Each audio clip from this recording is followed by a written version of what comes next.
Hello, doctor. Hello. Hi, Greg. How How's are it you? going? Good. I'm doing good. I just finished my day in the practice and I'm sitting in my cozy office with my custom wallpaper that we Ooh, picked baby. out. So, yeah, it's feeling good. It's Definitely recognize that shelf too above you. yes, all the things. Well, thanks for joining to have this conversation. We've been finding so much success in a peer-to-peer share, and your story of opening your pediatric office is truly inspiring and it's fun. And we're just watching you, like literally, I think you're going to transition into like being an artist or an actress. Your Instagram's incredible. Gosh, yeah. It's definitely, well, I will say it's so much easier to build your Instagram platform when you have an office that reflects what you're trying to build at the same time. So I'm so grateful because I feel like the way that the practice turned out and working together really like catapulted my ability to feel confident in my platform because Instagram's cringe. Like we can all relate to that. And everybody's like, oh, you're so like it's cringe. Like you should see the behind the scenes of me trying to like shoot my content. But I always kind of have in the back of my head, I'm like, I have so many parts of my office that I can shoot anything in and it'll look amazing because of the design, which gives me so much satisfaction when I am trying to figure out how to shoot something without it being like weird. I'm like, well, at least the background's cute. Like, Right? yeah, exactly. I'm imagining a whole separate Instagram account called Unpolished Yeah. Dentist. Oh, yeah. That's what the truth behind. Yeah. Yeah. I No, mean, exactly. I love watching every single Thank you. story, every single post. They're all so cute. And you're right, your office is incredible. Congratulations. Thank you so much. Yeah, we're happy with the progress we're making over the last few months. We just opened in December, so it's getting there. How's business going so far? How is it growing? It's good. I feel really blessed. Like I opened in an area that didn't have like a lot of pediatric dentists like in this specific town, but my county is big, but we are growing really just off of word of mouth right now, which is some of the best referrals in peds, obviously. So where we're at, like we're 6 months in, we're about to hit our first recall cycle in June, and there are some days I don't have space for new patients, which is like amazing. Yeah, as like a one column whatever startup. So I've been thinking about like, do I need a hygienist like part time? I don't know. What are the goals? I have no idea. So I'm figuring it out, but it's going well. So how many days is the office open? I am a 4 day a week kind of gal. I'm off on Wednesdays. I do like breaking up the week midweek. So we are open Monday, Tuesday, Thursday, Friday. Wonderful. I tried that to take Wednesdays off, but my team won't allow me. You're like, I need special permission. No, I get it. I mean, I had Wednesdays. I really started utilizing my Wednesdays now. It's that first 6 months I was like always here, so can relate to it. But I've been trying to not do that and just do other things other than the office. Yeah, It's hard. right. Like film Instagram stories. Like film Instagram reels, exactly. And I love how you bring your kiddos in. Yes, everyone is required to participate. That's right. Well, let's go back to end of last year, fall of last year, when we first met. You had Yes. already started your journey. Yes, I had already started my journey. I signed on with, I think my lease was January of 2024, and initially was working with another designer. And it's nothing I'm ever going to say is going to be disparaging towards that particular individual. But really, at the end of the day, I wasn't really articulating what my vision was, nor did I feel like that was being understood.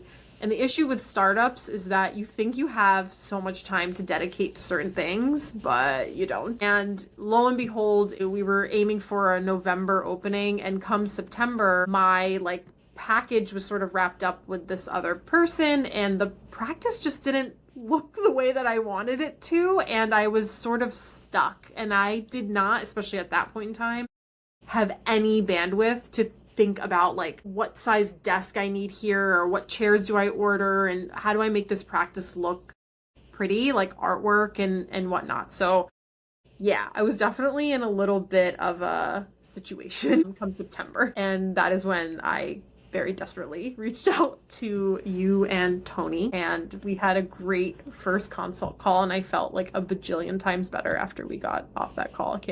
I still remember like the whole thing. I was like, oh my God, that was so nice.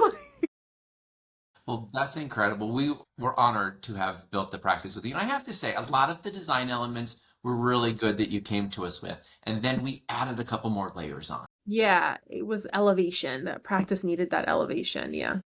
And there are some really great moments, like you said earlier, really like every corner has a great moment, Hmm. whether it's walking through your front door and seeing that incredible mural or the fun seating. Like we had that opportunity to put those big round pods into Yes. the reception area. Yeah, yeah. Those chairs are such a hit. Like I call them the dad chairs because like the dads just like sink into those chairs and they're like, "Can we send the kids back on their own?" We're like, "Yeah, sure, no problem." Um, That's a great strategy. All of our yeah, pediatric clients yeah, are always asking, how do we keep the parents away from the dental chair?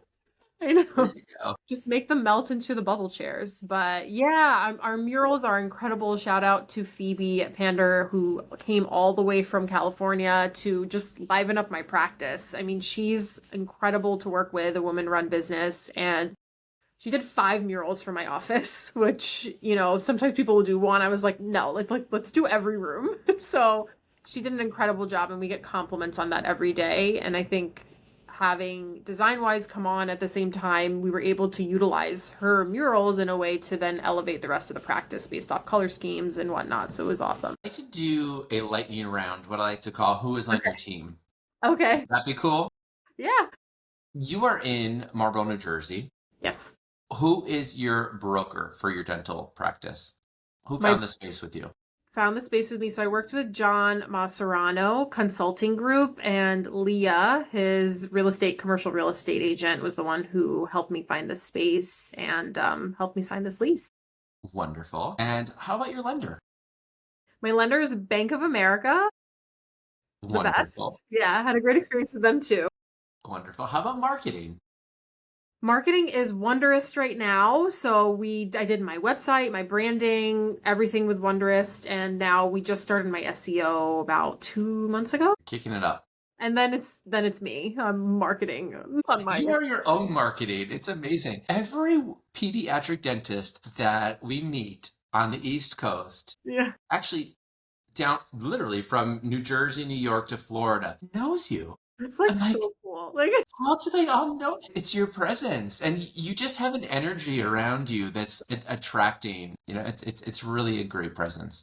it's very sweet. Who are these? Like, everyone, they need to reach out to me personally. I want to hang out. Like, let's hang Hold on, out. I'll get all of their names. No, just kidding. Let's hang out, guys. Just reach out. I'm down. Well, Always. actually, right after this, I have a new vision call with, and I ask on the description, how did you hear of Design Wise? And they're like, Dr. Jean Jamal. Like, That's amazing. I yes. love hearing that. And honestly, I mean, when I was in school, I did a lot of like leadership stuff and I was just like involved. And then after residency, I got caught up in associate life and I love talking and I love helping people through this like any process. Obviously in school it was like dental stuff and helping classmates under me, and now I'm just like, if you're a startup owner, like reach out to me, cold call me, I don't care, I'll tell you. And I'm big on voice notes now. Like all I do is send voice notes. So like if you need an answer to something, I will send you a long ass voice note, bullet points of like what to do. So it's just, I don't know. I feel very fulfilled when I do stuff like that. So I'm all for Well, it. how long were you associating before you started the process of opening your own practice? So I graduated 2018. So about, I would say it's like six-ish years up until like when I opened. Yeah, right. Yeah, I'm doing the math right, 6 to 7 years. What's your alma mater? Yeah, my alma mater is, well, I'm Rutgers. It was UMD and J. I was the last UMD and J New Jersey class. Now it's Rutgers, RSDM, and then St. Christopher's Children's Hospital in Philly for my pediatric residency. Oh, that's Yeah, very cool. yeah, yeah. There are so many opportunities to just build a practice when you're associating for a couple of years, whether Mhm, you're fleeing a bad situation or mhm. you've been someone who's always had a really grandiose goal of owning a practice. What did that look like for you? Did you always think you wanted to have your own practice? No, I actually like didn't think so at all. And I think my peers can relate to this as far as, you hustle, and I was somebody who did like undergrad, dental school and residency like back to back to back. So once I got out of residency, I was like, oh my God, like I'm gonna go to a bar class. Like you know what I mean? Like I'm gonna work out. I don't know. So I really wanted to like create that work-life balance. But like who you intentionally are will always continue to come and creep back in. So unfortunately my first work experience was not that great. It was great clinically, like I hustled but just didn't end up being that great of a work environment. And then I was blessed to work in a practice that really just was an impeccable, amazing work environment. Shout out Montgomery Pediatric Dentistry. And in that particular office is where I just was inspired to take the leap and do it. And then I ended up having my son, and I thought, I'm going to have my son and I'm just going to take it slow. And it was during my like postpartum, like 6 months in, I was like, I got to open my own practice. So it just kind of all trickles in. And regardless of what I was feeling internally, I just always knew that having my own practice and especially learning the ropes a little bit better as far as on the business side of things helped me feel a little bit more confident to just like take the leap and do it. It's a big thing because you are trained as a dentist. And when you're working as a dentist, again, you're working as a dentist. But to be an entrepreneur, we talk about this all the time. It's much different.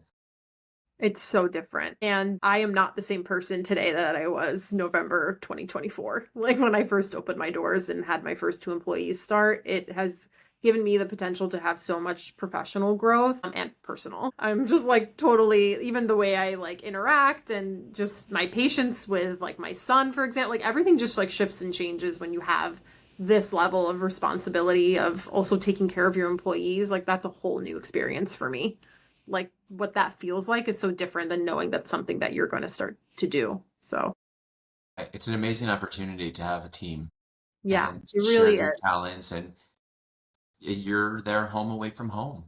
Yeah. And I tell each team member that I have, I always do like a personal onboarding part of my onboarding, but not that crosses the boundary of professionalism. But I tell them about me. I tell them about I have a whole PowerPoint presentation where I'm like, how did this Of practice? course you do. Yeah, of That's course I do. amazing. Like obviously, duh. So yeah, I have a whole PowerPoint, but it's like, I think when they first come in, they're expecting like, okay, you're going to sit with, the doctor and you're going to go through like the practice, like rules or whatever. And it's like, no, our first PowerPoint is like, where did I grow up? What's my background?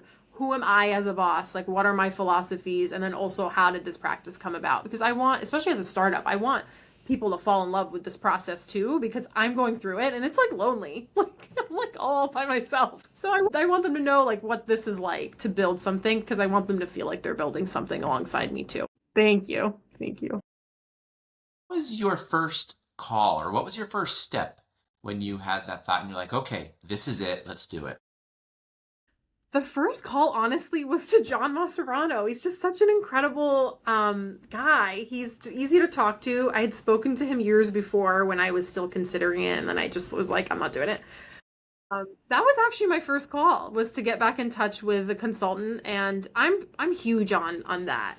I have some people that have reached out to me and they're like, do I really need it? And I'm like, yeah, like, yes. So much to be said about working with somebody that like knows the ropes. They know exactly what it takes to open a dental practice, especially as associates. We're really not like in that department right now where we're able to actually understand what it takes to open a practice. Like you think but you really have no idea. That's life. Yeah. What was the first thing he asked you to do, or the first step that he guided you on? First thing was demographics. That was massive. I'm in Jersey. Jersey in general is like saturated. So, we really wanted to fixate on areas that made sense for me to open. My initial plan was to open actually somewhere else, and I ended up in Marlboro, just based off like looking at different locations, especially the building that I'm in. It's so nice. Yeah. Yeah. And then, okay, so you do all of that, you Mhm. find your building, Mhm. and then tell us more about what that was like for you. So once I found the space, I mean, we had to make the demographics also make sense. Like part of it was, is this the most ideal place to open? So we looked at neighboring practices, and then we were like, you know what, this is the right step. And then after that, so funny, it feels like an eternity ago and it like wasn't, but now I'm like, what was that like? Yeah, after we did that, was just as far as like lease negotiations, having John Serrano, the team in my corner, like I knew who to work with. And that's what I think the beauty of working with anybody when it comes to building your practice, my whole thing is I just want to work with people that come highly recommended by people I trust, right? Like everybody wants that, but I don't want to do the research. I like I will pay you to do the research, just tell me who to work with. Like that is what I really prioritize. So I was able to work with an amazing lawyer with lease negotiations. We figured it all out, signed that in January. Then there was that like lag time of waiting for the permits. And then once those came in, we were rocking and rolling. I think it was May of last year and then finished around September-ish, October. Let's talk about parents for a minute. Okay, segue. Yeah. As you know, every kiddo has to come with a parent or guardian. What do parents say when they walk through the front door? I will tell you, and I don't want to like, I'm like really bad at like bragging, but like, there's not a single parent that I meet that doesn't compliment the way that my practice looks. Any parent that I walk into the room, this is almost the first thing that they say after I tell them, like, thank you so much for choosing our practice. Your office is so beautiful. I saw your practice on Instagram. It is so beautiful. And, a lot of people might say that, like, dental practices that we're like catering towards now, like this like eccentric experience for these families, and we shouldn't have to like bet, but it's not really that. I feel like it also is reflective of your level of care, right? Like they can tell that I curated this office to look and feel a certain way because I care about their experience and I care about their children's experience. So the parents, I think, really appreciate that because 90% of them come in with like negative feelings towards the dentists. Let's be honest. Like, not That's a lot of right. people like us. Yeah. So, Well, maybe because they were in old, outdated spaces that didn't yeah. look like yours and function like yours Yeah. and have that experience like yours. Exactly. So I always wanted to match the aesthetic of the practice also just with like who I am as a person. I didn't want to feel phony in this like really like bougie practice, which I would consider my practice. Yeah, sure, you want to call it bougie, that's fine. But like I'm still wearing like scrubs and sneakers. Like I'm not walking around like trying to cater to this bouginess. It's just a reflection of just what I wanted to provide for parents and kids to feel relaxed and at home and comfortable. Kids react. You know what? The kids love the waiting room. I mean, between the chairs and the vestiboard that we have and the Lightzilla, like we have all these like little features that just help bring it to life. But it's really, I think, the color of the practice. We have so much color, and they love it. We have like a really cute prize area station as well that have like a little tooth fairy door. Like there's just all these like. Oh I my God, know. it's the It's cutest. the cutest. You can find anything on Etsy. I was like, I'm gonna find this like little mail. We had a kid the other day, so cute. She like wrote a letter to the tooth fairy. So my staff is so sweet. They like wrote a letter back and like folded it and gave it to her today, this morning. So sweet. Yeah. I know. So it's like That's those little touches, like the parents and the family, like they remember that stuff, So well, the yeah. power you're going to provide that kiddo to grow Yeah. up into being a teenager in adult life, having overall better oral health is insane. I mean, that Yeah. is, there's so much power behind the design.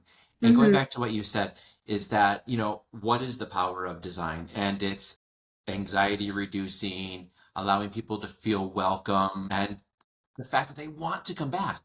I Yes. mean, 20 years ago, 15 years ago, even 10 years ago, did kiddos like crave coming back to the dentist? Right. I Yeah. don't. I don't know if it was as much as it is now. And you're right. There's so many Hmm. incredible pediatric dentistries that we're creating, but all Hmm. around the world now that are Yeah. really attracting families. Yeah, and I completely agree with that. Even I'm surprised by it. Like some of my older kids, like the older patients that I have, even honestly today, it's so funny. So much today that is reflecting in our conversation. But one of my patients today, like the mom was like, she said last time like, she couldn't wait to come back. And in my head, I'm like, oh my God, like, like that's so cool. Like I didn't realize I in the practice was having that influence, but it's awesome. And in that conversation, a lot comes up about like they just love it here, they love how it looks, they feel so comfortable, and I'm like, okay, I'm like, yes, like this is working. I'm happy Yes, it it's is. reflecting. Oh, Yeah. that's amazing. Yeah. Let's talk about your team. Is it the original that you hired? Are they still with you? Or how is that going? No, I have, okay, so I have 3 team members right now, and I adore them. It took time to get to where we're at, but we made it. I have one original team member from the start, who's my dental assistant, who is incredible, whose job I had a student shadowing today, a college student, and she came to my office. She was like, "Where do I put these instruments?" I literally was like, "I don't know." I don't know. She's like, "Can these go in sterile and like in the ultrasonic?" I was like, so that's just a reflection of how much I love my dental assistant and things I should learn. Things I really should learn. The business side, I've really got a grasp on it. But it's funny, like the sterile part, I don't know why I can't figure it out, but I will one day. I'll figure it out. Well, you have the trusted team, and congrats for building the team. And why I was really asking is over and over again, I keep hearing that retention of a great team is a biggie. Yeah, yeah. It's a thing, and I before I opened was like so nervous about that, especially post COVID. A lot shifted and a lot changed, especially in New Jersey. I don't know how it is all across the country, but Jersey shifted a lot with that. But it was like a something I learned from my last practice was there are just certain things you just kind of have to do right, and most of them just has to do with just being a good person and doing right by your staff. Like that's really all it is, and not getting caught up in the business side of dentistry can be a little bit ugly, and I'm learning that with I'm in network, and I'm seeing it. I'm like really starting to understand it now, and I'm like, wow, whoa. It's not easy being in network and dealing with that, but I'm never going to penalize my staff for anything that the dental industry doesn't want to, financially do for me at the end of the day. I mean, it's their Tell livelihood. us, just high level, tell us more about that. What should a new associate who's opening a practice look for in accepting insurances and getting set up like that? Yeah, I mean, I think you also have to think about the type of practice you want to build. And, with the aesthetic of my office, I was really like gung ho. I was like, I'm going to be a boutique practice, whatever that means. And I'm going to be fee for service. And it's hard. It's hard. And it's really hard in Jersey. I mean, I think you have to look at your demographic. You have to look at what, like, the socioeconomic status of your area. Like there's so much that factors into that, but being an in-network provider, as stressful as a lot of people say, like, don't do it. It also just gives you and affords you the opportunity to see people from like all walks of life. And, eventually you can get to a point where you can start like dropping plans. But I personally I was like struggling with people calling, and then we're like, oh, we don't take your plan. We don't take your plan. We don't take your plan. It's tough. I went into my office also full time. So I'm here 4 days a week from the start, and I'm blessed to be in an opportunity to be able to do that. So I'm not working another associate job currently. So being here that often and like turning people away constantly was tough. So I had a hard time with that. So I was like, let's just go a little more in network and see what happens. And we're figuring it out. It's not terrible. Every day is a learning. Yeah. In wrapping up, what is the best piece of advice that you can think of to share with anyone having thoughts of opening their own space? That's a good one. The best piece of advice that I could give is to really just like lean in from the start. I think everyone, if I'm just being like totally brutally honest, I think anyone that chooses to open a practice, like 2 months or a month after you sign your lease, you're like, what am I doing? Like, why did I do this? What is happening? Was this the right decision? And I think it's really important to just lean in to the fact that you are like doing this, and you need to prioritize everything that you think needs to be prioritized. It's really easy to be like, I'll deal with it later. Deal with it now. Because when I came to you was just a direct result of me just like, oh, I'll deal with it later. I'll deal with it later. And it ended up coming to a head. And I really was like in desperate need of like what I'm going to do in the office. That's like one piece of advice. And the other piece of advice would be ask questions. Like anybody, consultants, peers, you are going to be so alone in the process once your door is open, because you're just now all of a sudden you're a solo doc and that's it. And it's really important that you have like special relationships as you're going through that process. And the only way to do it is to just continue to connect with people. And that's why I really encourage to do that. 100%. Amazing. Well, it's always amazing to connect with you. Thank you. And thank you again for just the amazing presence that you were during the design process. Love watching you on Instagram, Thank and you. we'll continue rooting for you. Thank you so much. And I feel the same exact way. I don't know, can I mention what we're doing in our office? Like as a Oh, I was keeping it a Yeah, secret. Go, go, go. I don't Yes. mind. I don't mind at all. So my practice initially, I have, it's a brand new building. The top floor was like 3,800 square feet. And obviously being a new startup owner, they were like, hey, it's probably not the best idea to take all this space.